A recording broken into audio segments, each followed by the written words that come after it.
രണ്ട് ശമൂവേൽ പ്രവാചകന്റെ പുസ്തകം 11-ാം അധ്യായം 1 മുതൽ 27 വരെയുള്ള തിരുവചനങ്ങൾ.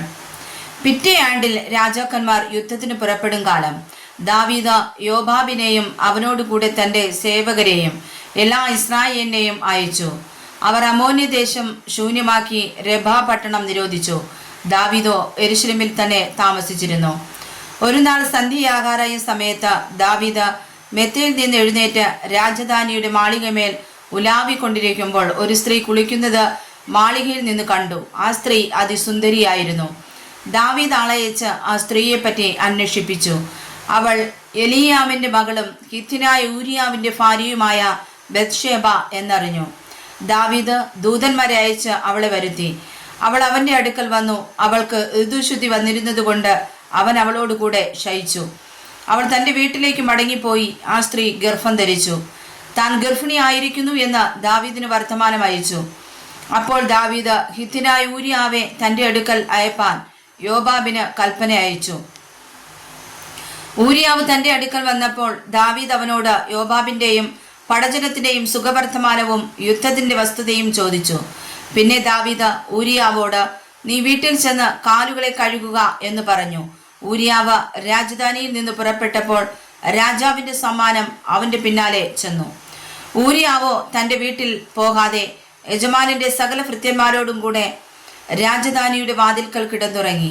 ഊരിയാവ് വീട്ടിൽ പോയില്ല എന്നറിഞ്ഞപ്പോൾ ദാവീദ് ഊരിയാവിനോട്, നീ യാത്രയിൽ നിന്ന് വന്നവനല്ലയോ? നിന്റെ വീട്ടിൽ പോകാതെ ഇരുന്നത് എന്ത് എന്ന് ചോദിച്ചു. ഊരിയാവ് ദാവീദിനോട്, പെട്ടകവും ഇസ്രായേലും യഹൂദായും കൂടാരങ്ങളിൽ വസിക്കുന്നു. എൻ്റെ യജമാനനായ യോബാബും യജമാനന്റെ ഭൃത്യന്മാരും വെളിം പ്രദേശത്ത് പാളയമിറങ്ങി കിടക്കുന്നു. അങ്ങനെയിരിക്കെ ഞാൻ ഭക്ഷിപ്പാനും കുടിപ്പാനും എൻ്റെ ഭാര്യയോടുകൂടെ ശയിപ്പാനും എൻ്റെ വീട്ടിൽ കടക്കുമോ? നിന്റെ ജീവനാണ്, അത് ഞാൻ ചെയ്യുകയില്ല എന്ന് പറഞ്ഞു. അപ്പോൾ ദാവീദ് ഊരിയാവിനോട്, നീ ഇന്നും ഇവിടെ താമസിക്ക, നാളെ ഞാൻ നിന്നെ പറഞ്ഞയക്കുമെന്ന് പറഞ്ഞു. അങ്ങനെ ഊരിയാവ് അന്നും യെരൂശലേമിൽ താമസിച്ചു. പിറ്റേന്നാൾ ദാവീദ് അവനെ വിളിച്ചു. അവന്റെ മുമ്പാകെ ഭക്ഷിച്ചു പാനം ചെയ്തു.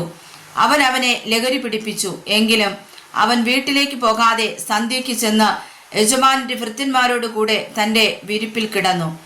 രാവിലെ ദാവീദ് യോബാബിന് ഒരെഴുത്തെഴുതി ഊരിയാവിന്റെ കയ്യിൽ കൊടുത്തയച്ചു. എഴുത്തിൽ പട കഠിനമായിരിക്കുന്നിടത്ത് ഊരിയാവെ മുന്നണിയിൽ നിർത്തി അവൻ വെട്ടുകൊണ്ട് മരിക്കത്തക്കവണ്ണം അവനെ വിട്ടു പിന്മാറുവിനെന്ന് എഴുതിയിരുന്നു. അങ്ങനെ തന്നെ യോബാബ് ആ പട്ടണത്തെ സൂക്ഷിച്ചു നോക്കിയിട്ട് ശൂരന്മാർ നിൽക്കുന്നതായി കണ്ട സ്ഥലത്ത് ഊരിയാവെ നിർത്തി. പട്ടണക്കാർ പുറപ്പെട്ട് യോബാബിനോട് പടവെട്ടിയപ്പോൾ ദാവീദിന്റെ സേവകരായ പടജനത്തിൽ ചിലർ പട്ടുപോയി. ഹിത്യനായ ഊരിയാവ് മരിച്ചു.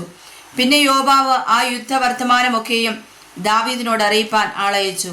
അവൻ ദൂതനോട് കൽപ്പിച്ചതെന്തെന്നാൽ, നീ യുദ്ധവർത്തമാനമൊക്കെയും രാജാവിനോട് പറഞ്ഞു തീരുമ്പോൾ രാജാവിന്റെ കോപം ജ്വലിച്ചു.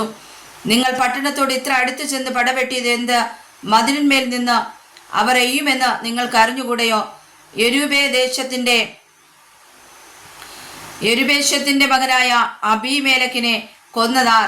ഒരു സ്ത്രീ മതിലിന്മേൽ നിന്ന് തിരിക്കല്ലിൻ പിള്ള അവന്റെ മേൽ ഇട്ടത് കൊണ്ടല്ലയോ അവൻ തേബേസിൽ വെച്ച് മരിച്ചത്?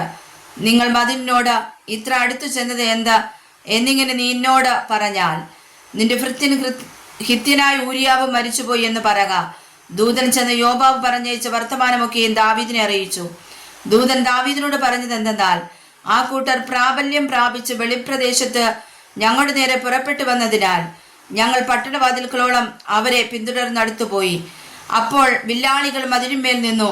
നിന്റെ ചേവകരെ എഴുതൂ. രാജാവിന്റെ ചേവകരിൽ ചിലർ പട്ടുപോയി. നിന്റെ ഭൃത്യൻ ഹിത്യനായ ഊരിയാവ് മരിച്ചു.